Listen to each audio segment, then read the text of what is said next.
After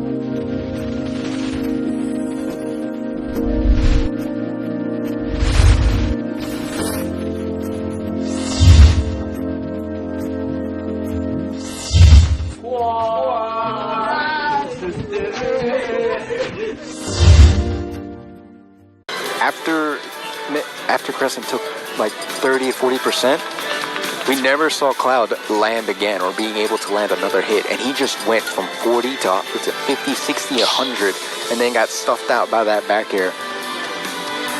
And it was just very amazing play.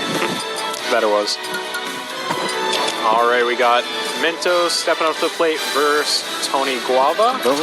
Tony. Yeah. So we have more Cloud. So we have Cloud and Roy. So we have a match of the swordies. So in Smash 4, some people thought this was even or kind of more in Cloud's favor, actually. But especially if, Roy was a bit more patient. But Roy was actually a very easy combo for Cloud. And it's easy just to lose so much momentum once Cloud touches you. But now that Roy has much less landing lag and just better shield pressure in general, with a lot of his moves just being safer on shield, he can do a lot better. And so this might be a much more even game than it was in the previous title. Especially because both being swordies, they're pretty good at controlling space, and he goes for the... did not. Stuffs out that grab attempt with the finishing touch. If you're just joining us, I believe 3 out of the last 4 stocks MINTOS has taken in bracket have been with finishing touches. Yeah. Just really good punish option. And he just waited for that air dodge, getting good at like 17, 16%. The cross slash is a little stale at this point. But the one thing that a lot of people don't notice about he went for oh my god, he reacted to the spot dodge? It had to be a reaction. He wanted that other finishing touch. He wanted a second one. You can see that he wanted it again. But he goes for an F-tilt, seals the stock. 87%, not too bad. He can make up that lead, and Roy has a lot of kill power. So good parry, good punish, and combo starter with jab. And that was a very good punish. That right there is why some people would say Roy doesn't do too bad. His horizontal combo ability can give him a lot of trouble. Roy, and MINTOS makes up that stock. But of course, F smash. F smash is still very strong. Roy is very good at putting people at ledge. A lot of his bread and butter combos and combo starters, nair, fair, jab, will put people near ledge and just push them off stage. And Roy just wants to keep them there and build up that percent, put pressure and maintain stage control. And it can be hard sometimes for characters that just don't have that many options. And misspaced it by a little bit or probably mistimed it.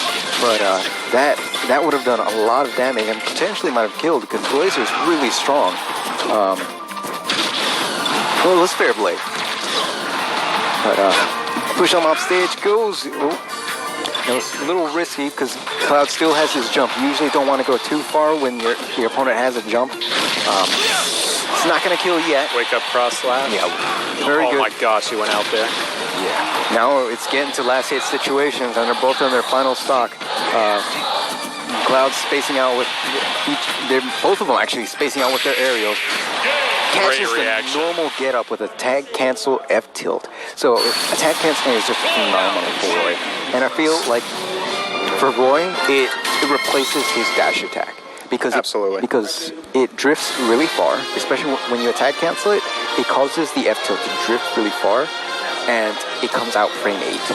Not to mention, because Roy slides with it, it puts your opponent in proximity for that sweet spot, which you want to get. And the great thing about Roy at high percents, and when your opponent's at high percents, he doesn't need to depend on his smash attacks. His F tilts have tremendous kill power, and they come out around frame 8. His up tilt the same, they cover a lot. And especially when spaced, around like relatively spaced. Not too much space because you kind of still want to get that F tilt, but it still goes far because Roy steps forward to do that F tilt. It has enough pushback to be safe on shield. And it can actually space well. The attack cancel F tilt can cross up on shield too. Yeah. We saw Tony do that a few times. Yeah. Especially when it's really good against characters that don't have very good out of shield options. Now, the thing that a lot of people don't realize is Cloud himself really doesn't have too many good out of shield options. So his up B is relatively fast, comes out around frame 10, I believe, and it covers in front of him. But if you're behind him, he doesn't have too much. He has back air, but it hits high. Yeah, it's not the fastest. Yeah, Losing air really hurt him out of shield. Oh my goodness! Wow, he got the bounce from the middle hits of Roy's up B. So, was that the jump? No, it wasn't. And he used the wall jump as well. He still had the wall jump, which is beneficial for Cloud. Walled stages are very good for Cloud, and it helps his Couple recovery. cross up. Oh my god. I just want to say this soundtrack. It sounds like they're like old friends joining together in a montage for the first time. Not what you consider some really intense battle music, because this match is pretty heated.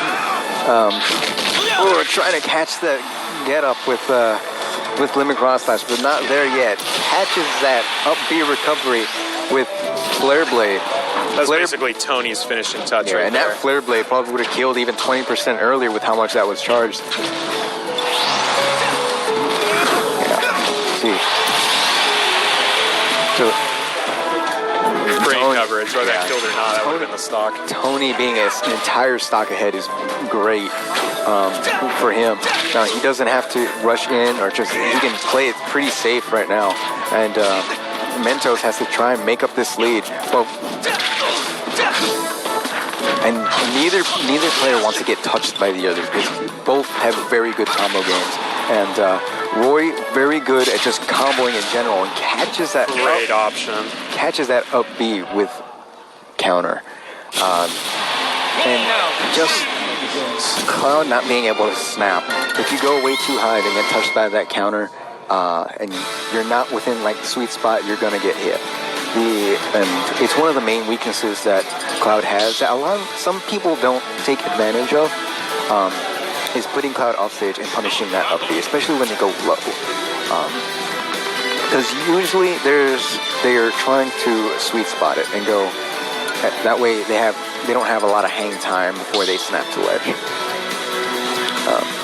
But right now, Tony's doing a very good job just pressuring Cloud, which you probably would never have seen in Smash 4 because just Cloud was just Roy's shield pressure was almost non-existent.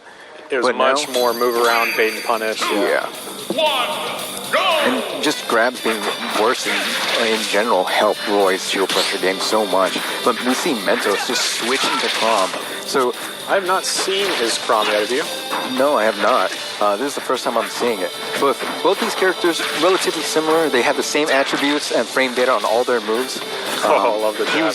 He's doing the jab, dash attack jab, or foxtrot jab. Very good option, especially on fast ballers, because it gives your opponent very little options to escape, and usually they're forced to an air dodge if they try and jump. Yeah, daring them to press a button. Jab for Crom and Roy is an amazing just anti-air in general. It hits much higher than you expect it to. But both these characters... Good lord, that DI. Yeah. I mean, his percent was high, but wow. Yeah. And still, Roy's F-tilt and just tilts in general are just much stronger than Crom's. While Crom does have the benefit of a more consistent blade, getting that double-edged dance to finish off the stock, and they're both still pretty close in percent. But I believe Roy's at higher percentage. Roy's is a lot more consistent and kills a lot earlier. So at around 90, 80 at ledge, that double-edged stance can kill. And it's just a lot, the down-angled throws your opponent at a very low angle, and if they're on stage at low percents, they can get forced into a tech situation. The up angle on the last hit can put them in a very bad spot above Roy. And then just, of course, the forward angle just being a very good kill option. And right now, Crom doing the up B much earlier, so there's no hitbox on the way up on Crom's up B. So that... Great respect. Tony showed the options at his shield there with the dash back. Yeah. The weaknesses that Crom has is just he has a worse recovery and a much more linear recovery, and he can't mix it up as well as Roy can. But he doesn't have to worry about trying to get the close spot of his blade, because his F smash is still really strong and hits above him. Right now, MINTOS kind of has a little bit of a deficit at sitting at 80%, and he's gonna want to try and make this up and not get caught in Roy's strings. Trying to go for that suicide there.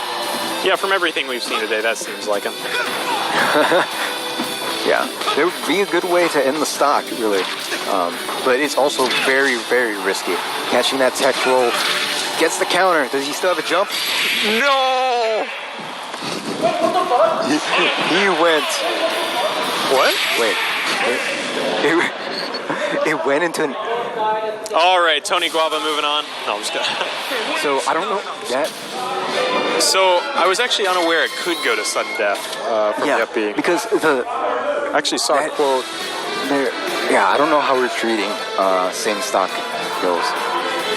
So I saw a tweet from Kuragain Hammer that actually said, for some reason, the game factors in the kill irrespective of the blast zone. So more or less, he's programmed to win. So the changes, I'm not sure how that happened. So the changes made to Ultimate is that meteors are more treated like instant kill moves. Right. So if you get hit by a meteor and you touch the camera line, not the actual blast zone, then you lose your stock if you get hit by a meteor. So that's why Crom will. That's why Crom's usually up B will kill the opponent first, because Crom is still falling towards that blast zone, but that meteor killed you at the camera line.